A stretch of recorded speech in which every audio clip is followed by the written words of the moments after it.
Los Angeles के जंगलात में लगने वाली आग ने कयामत ढा दी। मंगल के रोज लगने वाली आग ताहाल नहीं बुझाई जा सकी।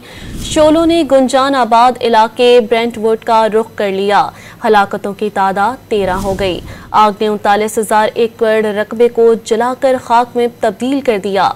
लॉस एंजलिस में पब्लिक हेल्थ इमरजेंसी नाफिज कर दी गई। हुकाम ने धुएं और शोलों के बायस आलूदा माहौल के सेहत के लिए इंतहाई खतरा करार दे दिया। 12,000 से ज्यादा फायर फाइटर्स, 1100 फायर इंजन, 60 तैयारे और 143 वाटर टैंकर आग बुझाने की कोशिशों में मसरूफ हैं।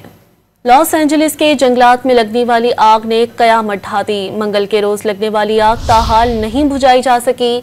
शोलों ने गुंजान आबाद इलाके ब्रेंटवुड का रुख कर लिया। हलाकतों की तादाद 13 हो गई।